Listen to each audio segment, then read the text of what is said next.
This is the rhythm of change. This is the sound of redemption. This is the way that we bring it down. Down, down, down. Down, down, down. Down, down, down. Down, down, down. Down, down, down. Igniting the fire within you. Exalting the melody of freedom. These are the things that will bring it down. Down, down, down. Down, down, down. Down, down, down. Down, down, down. Down, down, down. So gather the faithful. Tell everyone to stand and shout loud. Shout loud. Shout loud. Let's bring it down. Let's bring it way down. Let's bring it down. Let's bring it down, down. Let's bring it down. Let's bring it way down. Let's bring it down. Let's bring it down, down. Down, down, down. Let me tell you, it's in the air. Joy is in the air. Love is in the air. Can you feel it? What it feel like? Freedom. What it feel like? Don't sleep on it, brother. You might get left, sister. Can you feel it? What it feel like? Freedom. What it feel like? Justice. No need to be counted, cause I am down. Down, down, down. Down, down, down. Down for the end of racism, for the end of bigotry, cause I am down. For the end of misogyny, that's right. For all the isms out there, just down, down, down. Let's bring it down. Rise up, people. No more foolishness, and let's bring it way down. Riding the river of change into the cries of contrition. This is the way that we bring it down. Down, down, down. Down, down, down. Down, down, down. Down, down, down. Down, down, down. We are the children of Eden, dancing and celebrating freedom. We are the ones that must bring it down. Down, down, down. Down, down, down. Down, down, down. Down, down, down. Down, down, down. So gather the faithful. Tell everyone to stand and shout loud. Shout loud. Shout loud. Let's bring it down. Let's bring it way down. Let's bring it down. Let's bring it down, down. Let's bring it down. Let's bring it way down. Let's bring it down. We've got to bring it down. Down. Stand up and shout. Stand up and shout. Rise together. Accountability starts now. The Eric Dawson Radio Show. Yeah. Rise up. Stand up, shout it loud. If you are not prepared to come to that table and to represent that voice, don't come. Because we don't need any more brown faces that don't want to be a brown voice. We don't need black faces that don't want to be a black voice. We don't need Muslims that don't want to be a Muslim voice. We don't need queers that don't want to be a queer voice. And if you're worried about being marginalized and stereotyped, please don't even show up. Hey, good morning, guys. Welcome to another episode of the Eric Dawson Radio Show. Happy to have you guys aboard. I'm kind of laid back today. It's the day after Thanksgiving. The tryptophan from the turkey and the amazing yams and mac and cheese and collard greens and string beans and pies and cakes and eggnog and family, friends, has me all wiped out. And so I'm rubbing the sleep from my eyes. But wanted to be able to do the show today. Contacted my brother Kevin Jenkins, who is under the weather. And so I'm wishing him a speedy recovery. And, Diane L. Murray Clements may still be under the mound of dinner rolls that she made for Thanksgiving dinner last night. But I'm here to hold it down. And, I'd like to, have just a spirited conversation about a number of things today. Today, because I'm not doing Skype, I may be able to actually pull up the Facebook feed, so I may be able to read a few of the comments in the feed. So we'll be able to get to that. I want to know how everybody's Thanksgiving was, how your family was. I want to know. I think that we should have some downtime, which is kind of why I don't have a jacket and collared shirt on or anything like that. Why I'm dressed with my beanie. Oh, I gotta tell you, I've been wearing this the last couple days when I went to Sloan to get my checkup. And thank you guys for all of the well wishes and comments. I was shocked to see that almost 300 people responded to the post that I put up yesterday that said, based on all of the CT scans and information, that right now I'm cancer free. So knock on wood.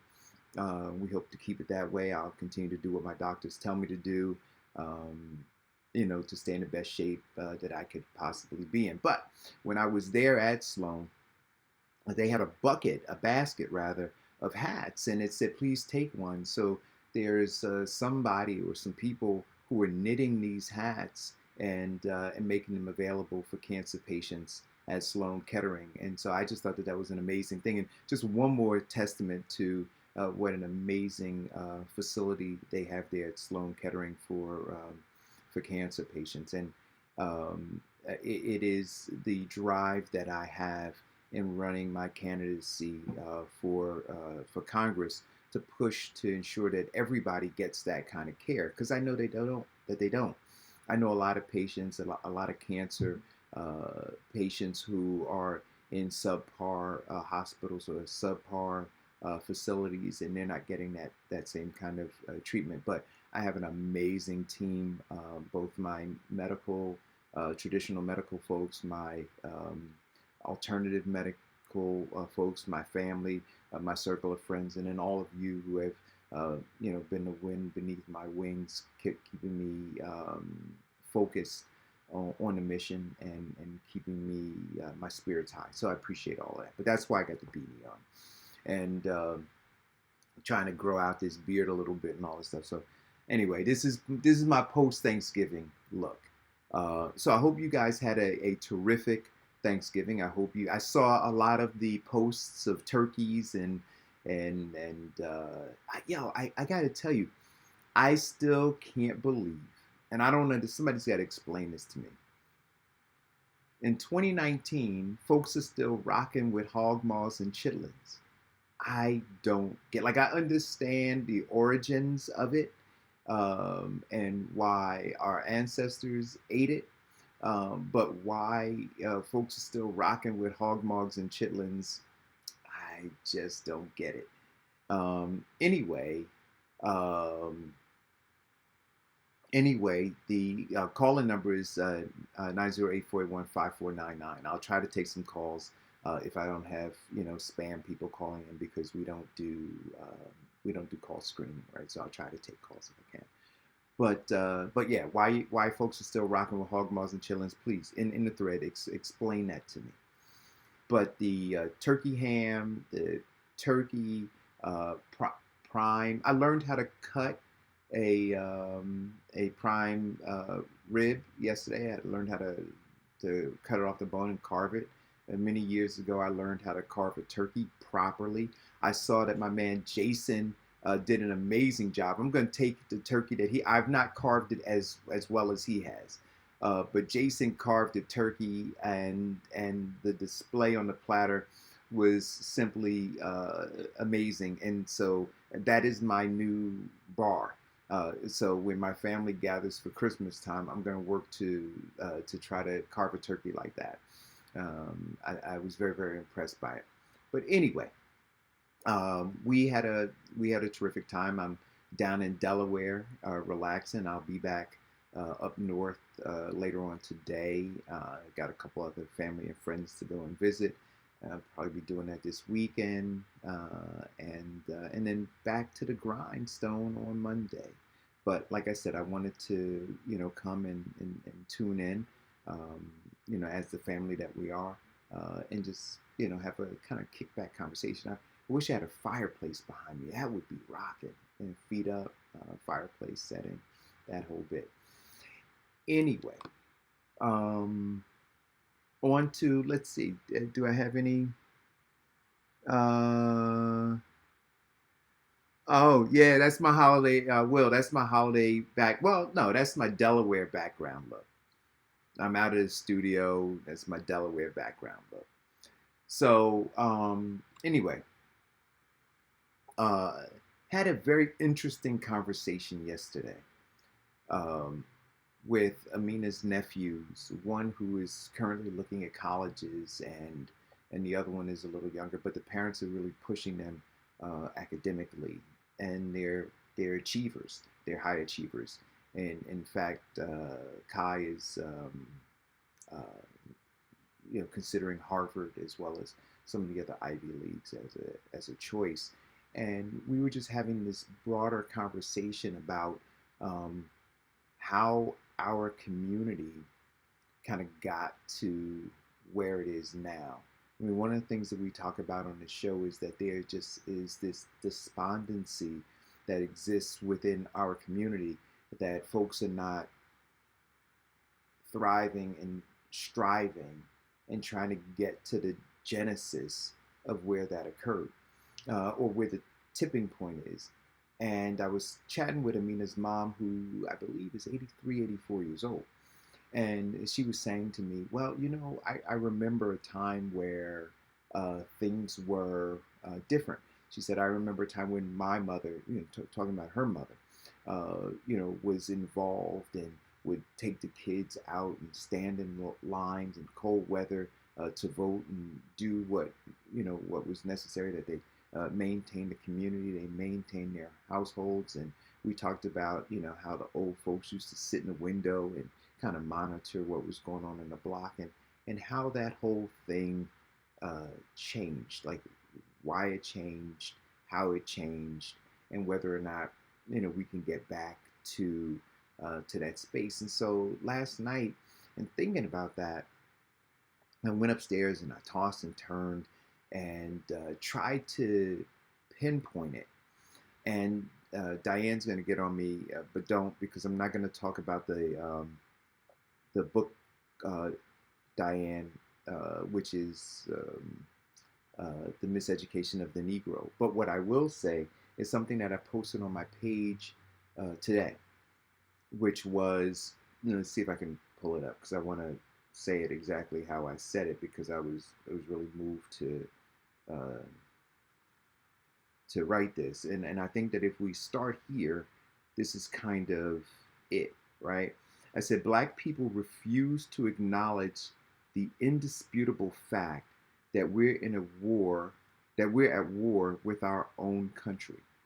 So we refuse to acknowledge that for a myriad of reasons, and I'll try to unpack a little bit of that. But I said Black people refuse to acknowledge what I am saying is an indisputable fact, that we are at war with the very country that we pledge allegiance to, the very country that many of our families have gone to war and are currently enlisted in the military to fight for.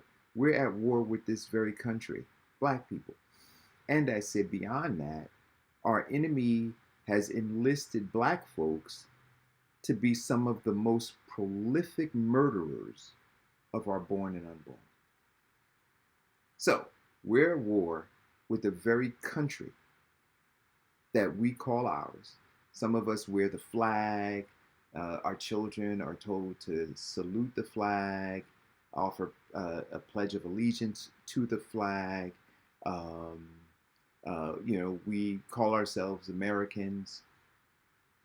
We have enlisted, some of us and our friends and family, into the military for this country. And so all of those things kind of create a blurred line to the reality. And I say again, the indisputable fact that we are actively at war with that same nation. And until we acknowledge that, nothing is going to fundamentally change for us. The acknowledgement of it will bring about some differences in how we respond to it, how we raise our children, how we defend ourselves.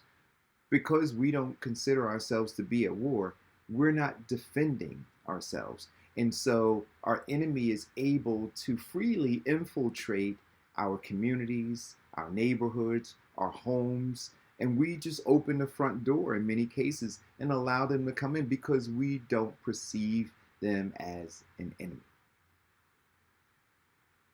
Now, having that conversation, as we talk about on the show, puts you in a category by many people as being radical because you're breaking from the norm, or you're breaking from this comfort zone that the enemy, right? And you got to have that real conversation that the enemy wants to keep you in this lulled state of, sleep or semi-consciousness. But every single thing. So when I was having a conversation with Amina's mother about how we got here, the conventional discussion is that black folks are just lazy, that we didn't engage in this rugged individualism. We didn't pick ourselves up by our own bootstraps. We didn't take advantage of all of the great things that America has to offer, while other people did, and those are the reasons why we have not achieved. Again, if you start from the very premise that we are actively, and have always been, since 1619, since the first 20 slaves or Africans were brought here and enslaved in Virginia, from that moment on, and there's a discussion that we can have about prior, but I'm saying that our history here, and then why, and then tracing it and then looking at where we are right now, on November 29th, 2019, how we 400 years later, why we are where we are. To understand that same mentality that brought us here or brought our ancestors here and enslaved us to be the commodity to the wealth and power of the corporation of white supremacy, to enrich themselves and not to have a share at all in any of the prosperity and the freedoms that America has to offer, that pushback against us actually being here and why we're here, that is active today. And so, and again, and this is where the bitter part is, that enlisted in their effort to keep black folks where they are, they have enlisted black folks. And black folks have gone willfully and taken money to keep us in the state that we're in. So, when you look at so let's go back again to the time that Amina's mother was referring to, where her grandmother was involved in all those things. Let's look at the folks who were alive and pushing issues then. So we're talking the 60s, the 50s. So you had a great deal of consciousness in the community and a value for community, a value for uh, life. And that was another question she asked me. She said, Eric, how, why is it that, there's no real value for life? Why do you believe that that is the case, that, black folks will just go and kill black folks? I said, because we have been taught to devalue our own lives. And so you have a movement, right? Black Lives Matter. And we're pushing that message out to other people. But we should be pushing the message internally because we've been reconditioned, right? Miseducated to believe that black lives aren't worth anything, that we are subhuman. And so it makes it really easy for folks to not be sensitive to us as human beings, including ourselves. And so when a black person sees another black person, they don't see a human being. They don't have the same level of compassion. When they see the neighborhoods that black folks live in, they don't see them as human beings, and they don't see a need to treat them or the neighborhood with compassion. When they see children, even children, they don't have the need to treat them. They don't feel a visceral response to treat them with compassion.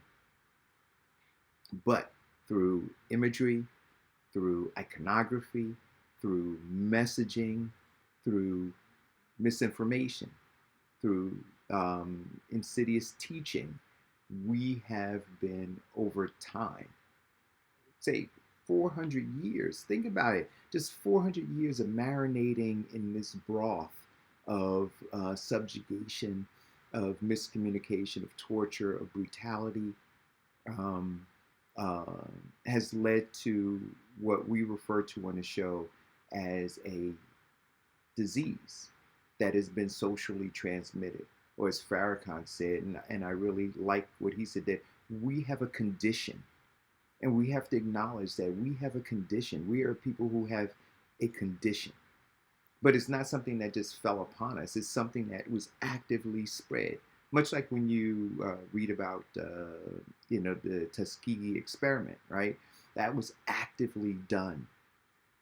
So what's happened to the black community was intentional and is active. It's actively happening. And so I said to her, when you look at, say when when I was and I can go back to when I was a child. So when I was a kid, I got the last vestiges of that community where the entire neighborhood, and the neighborhood probably stretched a 7 or 8 block radius, that anywhere within there, my grandparents, my parents, my aunts and uncles, they knew everybody and everybody knew them. And so I was a byproduct of my family.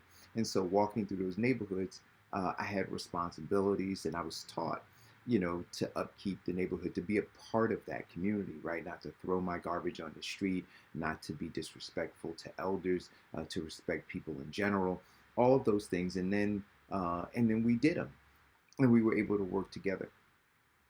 But somewhere, I told her, somewhere around me being 12 years old, that whole thing changed. That whole dynamic changed. Drugs began to enter in the community in a much bigger way. I remember when I was younger, the only big thing, and you had, not that you didn't have drugs, but you had them separated from everybody else. So it was real clear, who the drug users were, and you really didn't know who the drug dealers were. But you knew who the drug users were, and the good people in the community kind of kept them away, right? There was still this fight to save the community.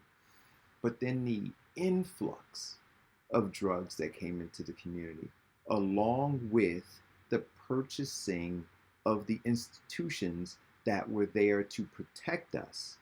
And so by purchasing those institutions and the people who were supposed to run those institutions and protect us, they remained silent as the enemy broke through the gates and began to eviscerate the community. And that just continued to snowball. And we are where we are now as a result of it still happening. I said, look, when you look and you don't see, because again, I'm going to go back to, right, starting from the premise that we are actively at war with a country that has absolute hatred and contempt for us. And so, how do you reconcile the passive nature of our politicians if we're actively at war? How do you reconcile the passive nature of our churches if we're actively at war? How do you reconcile the passive nature of our institutions if we're actively at war? And that's why I said in my post, indisputable. They're indisputable facts that we are actively at war. And every now and again, we'll hear, somebody, mention something, whether, they're talking about the attack on the Civil Rights Act of 1866, or you'll hear somebody talk about them trying to roll back the Voting Rights Act or something like that, right? But what they do is they talk about specific instances as opposed to an all-out war, right? So if you're in a war, you're not necessarily focused on the bomb that they just dropped over here. You're focused on the fact that they're actively dropping bombs everywhere. And so they're actively dropping bombs everywhere by installing federal judges, by trying to reshape the Supreme Court, by establishing additional policies that hold us back, by holding up the current policies that have proven to be holding us back, by not having the courage, to speak about those things and dismantling a system that just hasn't worked for us. So all of these things are indisputable that they're all doing them, and they're actively doing them. So even candidates who are running for office now, whether we're talking about the U.S. Senate, or the Congress, or President of the United States, they are all actively defending current policies. So when I talk to you and say, listen to the words when they say things like, make America great again, or restore the soul of America, or America used to be great, or America works for all of us, or all it takes is us coming together to have a better America. For all of those things are wrong. And all of those people are aiding and abetting our enemy in this active war. And there is no pushback against that dialogue, right? From our elected officials. So they sit and the clarion call for us needs to be had on the street corners, needs to be had behind the pulpit of these churches, needs to be had the mountaintops by these folks who head the NAACP and the Urban League and other organizations and institutions that are there to protect us. But all of them are silent in this active war. And beyond being silent, they are participating in spreading propaganda that suggests that there is no war, that there is nothing wrong, that the way things are working are fine, and that you should be okay. And so in my conversation with her and me thinking about it last night, I said, look, we have, I said, Mrs. Crawford, we have created a generation, or of folks who are truly asleep, truly inebriated with the illusion of inclusion. But right now we have this other group, and I said, and so watch, it's because you can see the active war. So you have this other group of young folks in particular who have become engaged and becoming more and more engaged. But the pushback that is happening now um, is from the so-called moderates or centrist folks who are saying to them, you don't need a revolution. You don't need to be woke. You don't need to have these conversations. What you need to do is come alongside of us. And then I told her that, part of the other challenge is that um, uh, these politicians in particular, or this institution, believes that they did an excellent job with, say, my grandmother's generation or my mother's generation, of which Mrs. Crawford is a part of, that they've done an excellent job with you in preparing you to combat this uprising from this new group within our community. That they don't have to do the work. They don't have to come in here as they did with, say, my grandmother's generation, where they would unleash dogs and fire hoses and threats of lynching and those kinds of things in the South when my grandmother was growing up. They don't have to do that anymore. What they do now is they say, you know what, we have conditioned those folks through the Jim Crow era, through all of that, to now go and sit down with their children and their grandchildren and continue to pass on this socially transmitted disease. And so they're sitting back and they're watching as within our own community, there's a battle over whether or not we're really at war, whether or not we really should be fighting for something better or settling for what we have, which is nothing. And I want you to understand how amazing that is to see that. And I've witnessed it in these generational wars. So you have what we would call proxy wars, right? So you have proxies for our enemy. So our enemy is still out there, but you have proxies for our enemy. And before we can actually engage the enemy, we've got to engage in these proxy wars, whether it's with my aunt or with my uncle or with my mother or my grandmother. I got to get through all of that before I can get to the enemy, because the enemy has so conditioned all of them. Right? And then the hope is that at some point you just become too exhausted.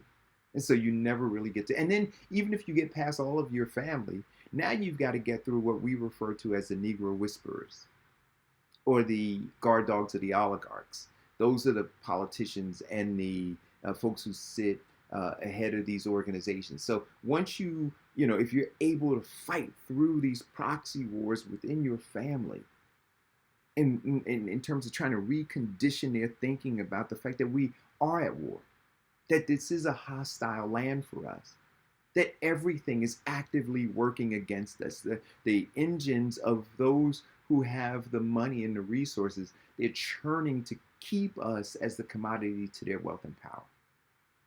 If you embrace that as truth, then you try to share that, and you're fighting daily just within your own family, and then you fight externally within your neighborhood, and then you go beyond that, and then at some point you reach another layer of the battle, which is the politicians that many of these folks have elected, and they're guarding too. So to actually get to the core of where the issue is, to get to the heart of where your enemy is, you've got to go through so many of your own folk. And that's why I said that they have enlisted black folks to be the prolific murderers of our born and unborn. Because all of those folks sit in places that help to uphold these policies that are killing us. Whether they're educational policies that are killing our babies and then ready to kill the next generation. Or environmental policies, right? And so through environmental racism, kill us, asthma, lead poisoning. We talked, had a conversation with Farrakhan about how the young folks who come to get their haircuts in his barbershop. They can't sit still. They're twitching all the time. But you have politicians that we've elected that are not standing at the gate protecting our community from these things. And so there's an active war. An active war. We're being bombed and shelled every single day. And then the drugs within the community. And the guns. All of it. And so for me, and when we were talking about this, and so all these folks who we elect have to offer at the end are free turkeys on Thanksgiving. And then they take selfies and they say, so all of the pain that you're experiencing from the war that we're telling you you're really not in. That you're really not in it, but you're feeling this pain. What we do is we show up and, we offer a sedative on Thanksgiving by giving you a turkey. And then guess what? We'll show up again at Christmas time and we'll offer a sedative to provide some free toys. And then we'll offer another sedative by giving you another turkey. But hey, guess what? We need to go take a picture of you. Right? So this is the propaganda war, right? And like I said, we're in an active war. So think about it for a minute.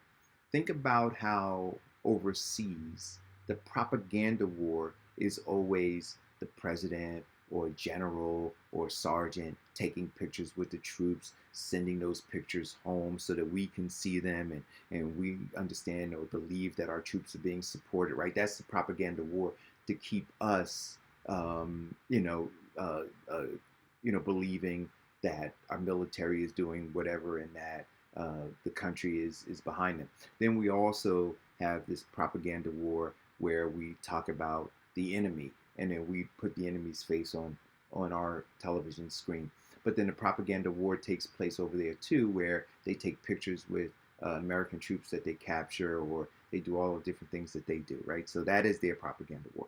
Here in America, the war that we're having with our own country, our propaganda war is this, that those black folks that they have enlisted to be prolific murderers of our born and unborn, they take pictures, right, of our seniors holding turkeys, right? And they say smile, and then they take those pictures and they put them on campaign literature.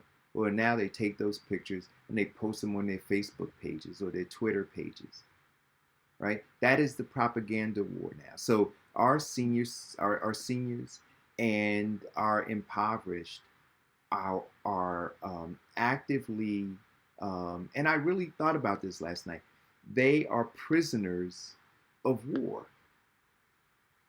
They're prisoners of war. There's no effort to free them. There's no effort to fight for them. There's only an effort to keep them in the condition that they're in. And then their pictures are sent to everybody else in the community to let us know that they're taking care of these prisoners of war, that they're feeding them, right? That they're clothing them, that they're giving them books to read in school, that they're giving them book bags, and that they're managing their imprisonment, but not giving them the tools to free themselves. We are actively at war with this country, and black folk have been enlisted to be the most prolific murderers of our born and unborn. That is fact. So,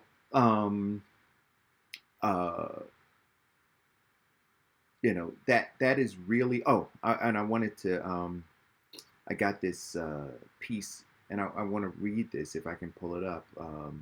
One of the folks who tunes into the show, and I have discussions with her periodically, she posted something, and I'm going to read what she said. This is Ivy League. She says, slavery, Jim Crow, redlining, mass incarceration, today gentrification. If anyone tells you urban development is not about racial impact, don't call those people friends or allies. What you did now, I didn't talk to her, right? I woke up this morning as I was prepping for the show, and I had already determined that I was going to try to lay out this whole idea that we are actively at war within this country, and this country is at war with us. We're not at war with them; they're at war with us. But they've always been for 400 years. It's a 400-year war, and I was trying to figure out how to lay it all out. And as I was going through my feed, this popped up from her. So I'm gonna read it again because as I read, I said, "Wow, you would have thought that I would have had a conversation with her leading up to doing the show today." But it says again, it says slavery, Jim Crow, redlining, mass incarceration, today gentrification. It says if anyone tells you urban development is not about racial impact, don't call those people friends or allies.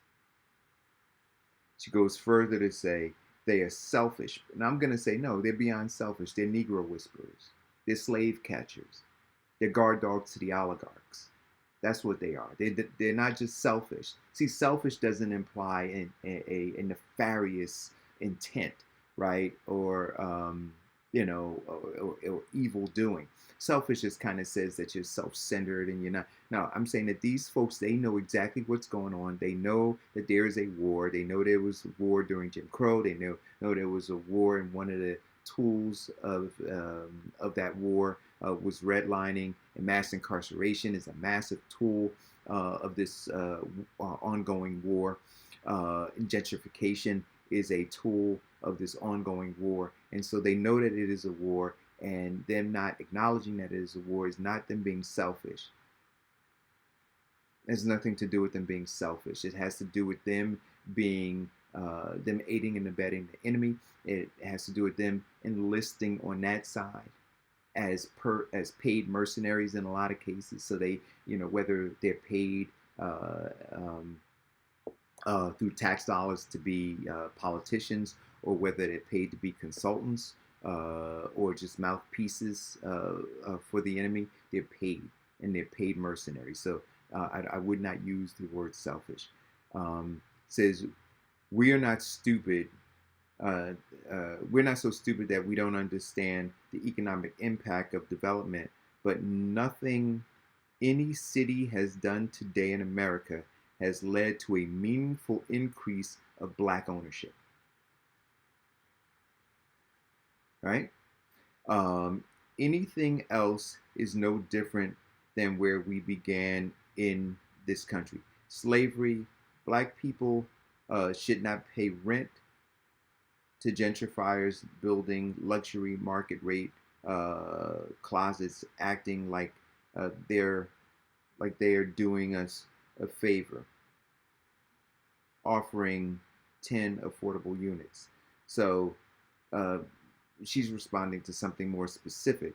But then there's an article that she posted, and it's in benjerry.com. It's the 1619 to 2019 from slavery to mass incarceration. And I shared that article on my page, and you guys have to read it because, again, once you read it, it's just it just provides more evidence. Not that it's not already indisputable, but it will provide you with more evidence that clearly indicates that we have been in an active war here for 400 years.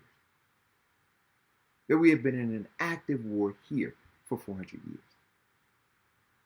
And so it goes beyond saying that any politician, especially black politicians, who are not having that conversation with us and preparing us to fight this war. So preparing our children in schools. And that means not miseducating them. That means taking out all of the books that currently exist in those schools and realizing that part of warfare was miseducating us. And so actively going in and saying we need to remove every single book in this school, in all of the public schools. These are tax paid for institutions. So our tax dollars are actually going to pay for what I would call artillery or call poison. So it's no different than mustard gas or anything else, right? If you were to look at these classrooms as chambers where they unleashed gas to kill our kids, but not to kill them immediately, but slowly kill them. That's what's happening. So I mean, and it's interesting because as I listen back to a lot of the different episodes of our show, and we talk about the zombie-like state that folks are walking around in our community, and I think Kevin refers to them sometimes as the Walking Dead, and there have been some other attributes that have been assigned to them. So if you were to say, well, okay, let's look at it through that prism. Well, they came through these institutions, right? They came through educational institutions. Some of them came through the prison industrial complex. They came through these faltering communities that have these policies impacting them. So they came through all of this. And so what is the outcome? And so if we have not fundamentally changed any of those things, but we have a new generation of children coming through them, what do we expect to be the outcome? And so at some point, I mean, gosh, like anything else, if you were a machine mechanic and you had this device that was producing a product for you, and the thing wasn't working properly, so as it came through the assembly line, when the finished product came out, if it was defective, you would look at it and say, you know what, we have to tinker with this machinery because it's producing defective products. So for us, the product is defective, and that is the human capital that emerges from these institutions that have been propped up within our communities. But to our enemy, it's not defective. It's working exactly as it's supposed to work. And so we're churning out folks who are not socially conscious. They're not educationally prepared.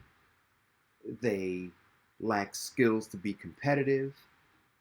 All of those things exist.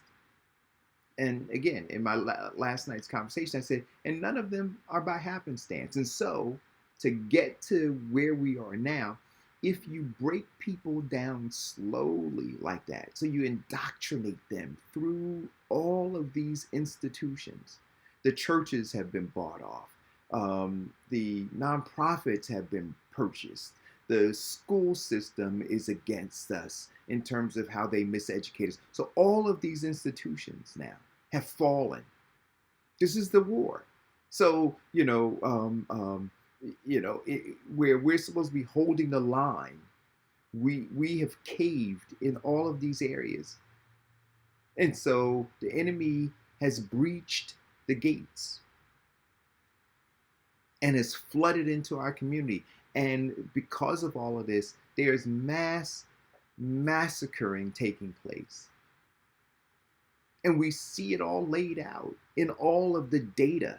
So it's not like, like Beirut or Afghanistan or what was going on in Iraq. It's a different kind of war. It's a psychological war.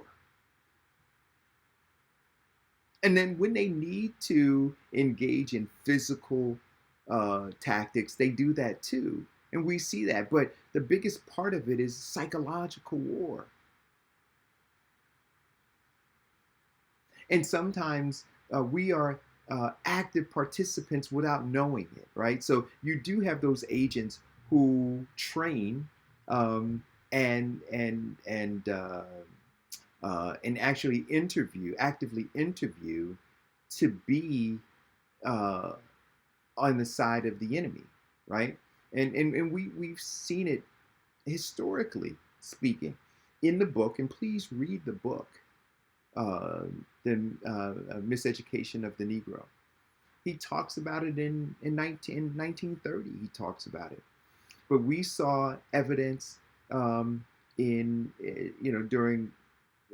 Dr. King's time, Malcolm, Marcus Garvey. I mean, we can go through the list of all of these revered black folks, and we see that in each of those instances, um, we've we can record where there were black folks who volunteered to enlist with the enemy in order to infiltrate, right? That's war. That's war. We are actively at war. And the craziest part about it for me is, but I think the cat's out of the bag now. I think that they desperately tried to avoid what they thought was going to be the inevitable. That there were going to be, just because of what people are experiencing, right? The increased poverty, the increased joblessness, the increased underemployment rates, the increased lack of health care, the increased cost of living, all of those things. There are folks who are looking at all of those indicators and they said, this thing is about to blow. We can't continue to sell people on the fact that they're not feeling pain that they're feeling.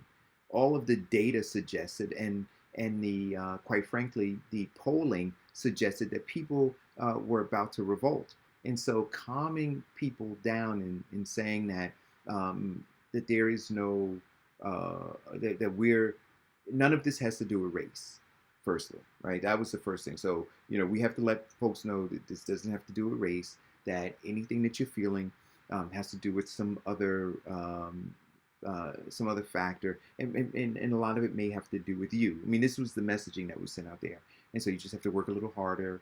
You have to go get an education. You have to enroll in school. You have to save your money. You have to do these things. So if you're impoverished, it's because you're not saving properly. If you're impoverished, it's because you lack financial literacy. If you don't have a job, it's because you're not working hard enough to get a job. So that was the narrative, right? And the narrative really wasn't that these institutional policies have been working the way that the people who set them intended them to work. And so that frog that I talk about that's in the water started to get agitated, that frog being us, started to get agitated because the water got hot really fast. And by hot really fast, I really mean like social media, right?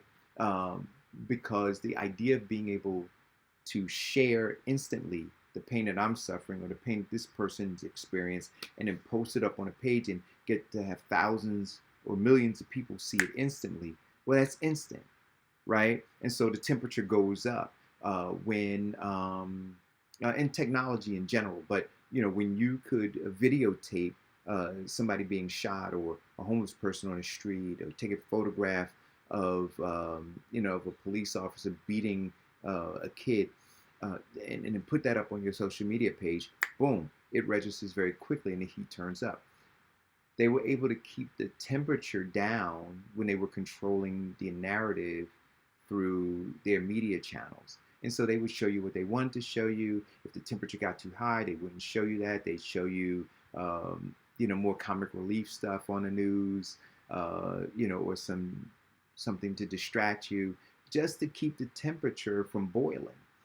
But social media has it boiling now. So the frog is jumping out. And so this idea of buying into the narrative that they were pushing, that we were in a post-racial America, we now recognize in a much bigger way that ain't true. Not by a long stretch. And as Ivy League said, all of it, including gentrification, it's all about race. Every single decision is about race. Where money flows in terms of schools to educate children, it's about race. It's about class too, but it's about race here. And so the idea of us being actively in a war is something that I think that we need to, in a much bigger way, talk to the folks in our communities about that we are actively in. 400-year war. And that is the narrative that we need to use. So this idea, and I get it, 1619 to 2019, that's catchy, right? Talks about 400 years of slavery. But I want to talk about, or 400 years of us being here, being enslaved for, 200 years, over 200 years, close to 300 years. And then, Jim Crow, all of that stuff leading up to the passage of the Civil Rights Act, Voting Rights Act in the 60s. But we are still in a 400-year war. It has not ended. And I would ask you to challenge any politician, anybody who's running for office, whether or not they believe that we're in a 400-year war. And I would say to you that them not answering that question or saying no isn't them being selfish. That is, to me, one of the simplest ways to identify those people who are slave catchers, to identify those people who are guard dogs to the oligarchs, those people who are Negro whisperers, those people who have enlisted on the side of our enemy. Ask them, are we in a 400-year war? Are we actively in a 400-year war? And then, if they do answer the question honestly, say then, what are you doing? What are you doing to help us in this war? Whose side are you on? Are you on our enemy's side? Or are you on our side? And then what specifically are you doing to help? Because we need to train up a new generation of soldiers to fight in this war. Because that's exactly what they're doing. They're training up through schools. This is what I'm saying. Through the educational institution, they're training up a next generation to fight this war. They're training up a next generation to believe what they've always taught, which is that black folks are intended to be in subjugated positions, that white folks are superior, and that's how the system currently churns kids out, that black life is devalued. This is why you don't need signs that say white lives matter. That's how you know the system that's set up is working the way they intended it to work. Because you don't need a sign that says white lives matter. You don't need a narrative that says that you need to have white films, or you need to have white positive role models, or you need to, provide safeguards or rails for white people in society. It just exists. Like water, like air. It just is. And that's because these institutions have upheld it. And it's these same institutions that are alive and well today, and in fact, we support. So if you're talking about the educational institution, you talk about all the elections that come up year after year for Board of Education folks, and none of them are talking about these issues. None of them are talking about these active wars that are taking place in classrooms. Active. That are taking place in classrooms. That we sign $1 million checks for books to be wheeled into our schools and handed out to our children and teach our children nonsense. And not just our children, but to teach everybody the same thing. And so when we have the conversation about how they see us, like it's all interconnected. It's crazy that, the more I do this show, the more I read, the more I do the research to prepare, the more you understand it's all interconnected.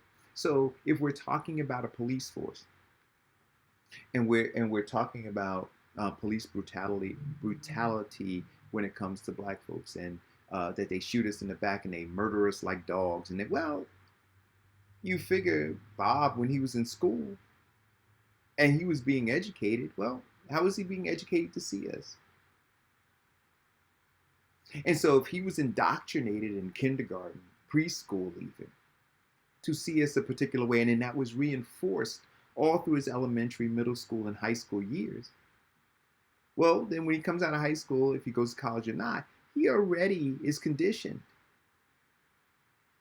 And so we did nothing in the middle of any of that to change it. So why do we expect Bob to be any different than what he is? And so then we say, well, you know what? We have to work internally to change the processes. And so the leadership within law enforcement. Well, let's talk about the leadership within law enforcement too. What schools they go to? What books were they reading? How were they indoctrinated in pre-kindergarten, kindergarten, elementary school, middle school, high school? So that person so you want that person who's indoctrinated in the same system that Bob was indoctrinated in to tell Bob that he needs to behave differently. So until we recognize that the very systems that are designed, that we believe, right, we've been told are there to protect us, that they're not. So these policies, these systems, these institutions, these politicians, they are all wrapped up in this war, this 400-year war. And we have to identify quickly. Time is of the essence. We have to identify what side people are on. And most times you can tell by their actions. Not by the color of their skin, but by their actions. What side are you on? What are you fighting for? Who are you fighting for? Proof up. And so I would say that when you look at elections, or you look at people who are supporting candidates or supporting policies, understand what those are, and understand where those people stand, what their history is. This is why it's important to go beyond, well, I've been in the community putting in work, or, I take selfies with 17 people and post them. No. Are you clear that we're engaged in a 400-year war? And are you clear that our children are our most valued asset? Because those are the ones that we need to raise up to be soldiers in this war. And if if the enemy gets their hands on them and are able to miseducate them, are they able to socially engineer and condition them, are able to poison them with lead in the water, right, or polluted air, if they're able to do all of those things, then that's another generation lost. And that generation now becomes a part of, right, transmitting this social disease.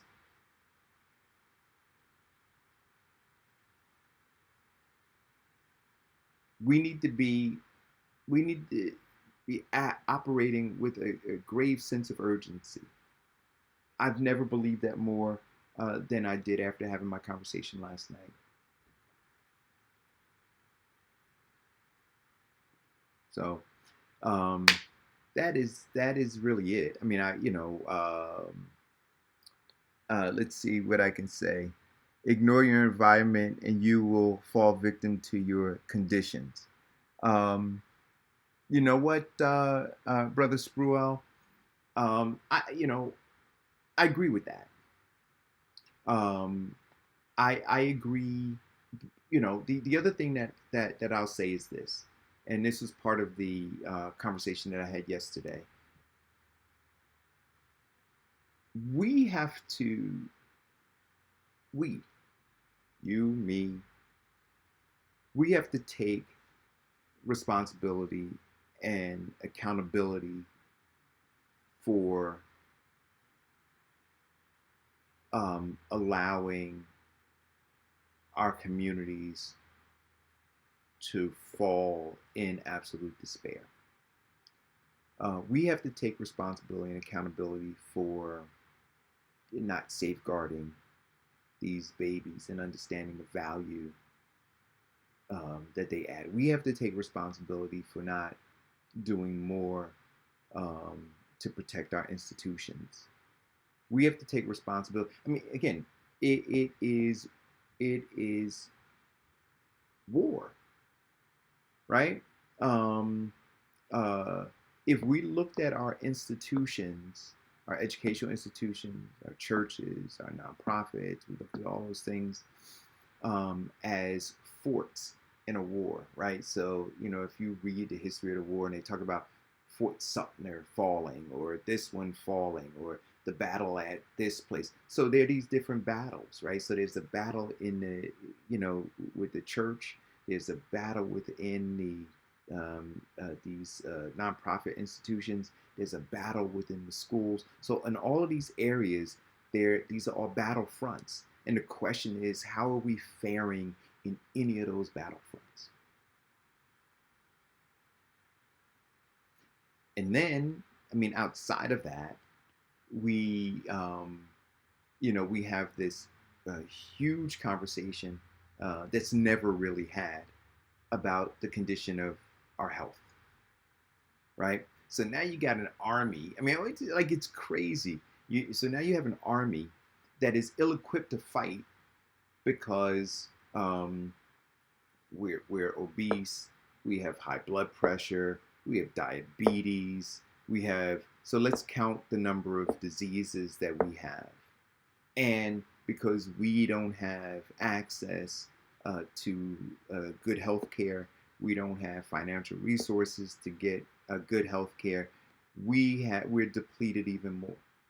So our ability to call up a militia in this fight, to call up troops in this fight, in this war, where are we pulling them from? We got a ragtag army trying to figure out how to fight. Miseducated, fighting amongst ourselves. Like I said, we have these proxy wars within our own families. Before we even get to the enemy, the enemy's got blocking and tackling before we even get to them. We got to, like I said, we've got to get through our siblings, our cousins. We got to get through our aunts and uncles who have been miseducated. We got to get through our parents, our grandparents. We got to get through all of them because they've all been miseducated. They've all come through that same system. And so you got to fight your way, claw your way through all of them. And as exhausted as you might be, once you get through that, then you've got to now confront the enemy.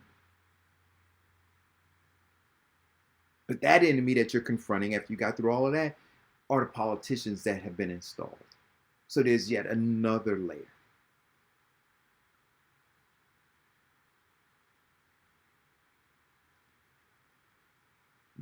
We have to recognize our current state. So, what I said again in my post this morning, and if anybody wants to dispute it, they can do so, and then we can have that conversation.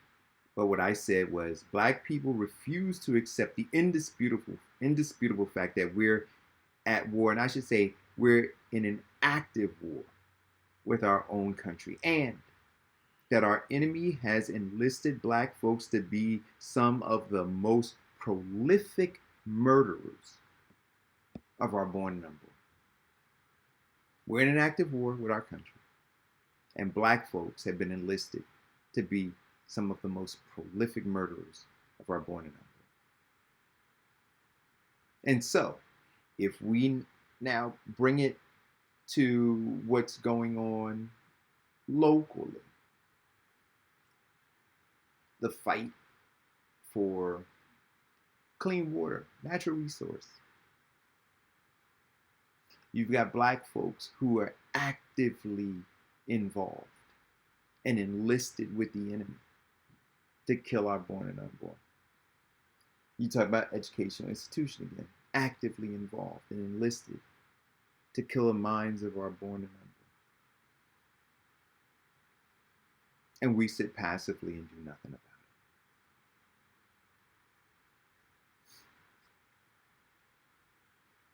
But you know what I did get to see yesterday? I got to see a lot of folks posting that they were running out for Black Friday. That they were going, to the malls and to the shopping centers and I'm saying to myself, man, if you could have these lines on election day, if you can have these lines to speak to teachers and administrators in schools, if you could have these lines, of people trying to get into a council meeting or board of education meeting, if you could have those lines in those places, what a difference it would make. What a difference it would make. And I wonder, and I thought about I wonder, what does the kid feel who is growing up in this war-torn, poverty-stricken inner city? What do they feel as they're struggling to do whatever they're trying to do amidst all of the chaos? But they're being dragged out to a store to stand in line to capitalize on a 50% off sale. Where does the value sit? So the kid says, well, obviously the value sits with this thing, 50% off, flat screen TV, or whatever the other electronic device people were able to get yesterday at a discount rate. But how do they see their value? That mom or dad or grandma or grandpa, whoever the guardian is, won't come to the school to speak to my teacher, won't sit down and help me with my homework assignment, doesn't have time to do all of those things, but has time to go and stand in long lines on Black Friday.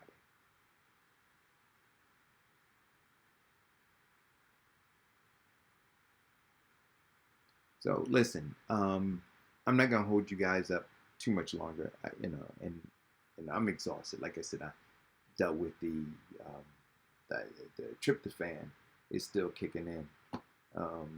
I ate pretty heartily yesterday, and I smell some biscuits and stuff downstairs in the kitchen now. So I'm gonna go and partake in some of that and cut the show off a little bit early. But it is food for thought for you guys, hopefully.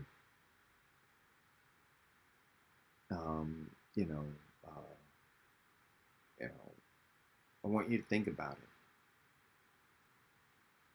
I want you to think about it.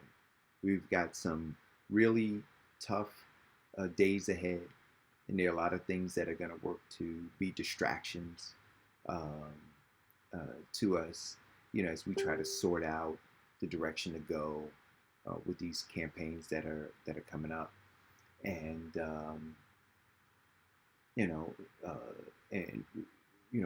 we need to first figure out, first acknowledge, right? And I think that everybody should do this. Acknowledge that we are in an active 400-year war. And now, once we do that, once we can all get on that page, then we can begin to make decisions that can help us in this fight. But if we don't believe that we're in a war, then we're not going to put our hands up.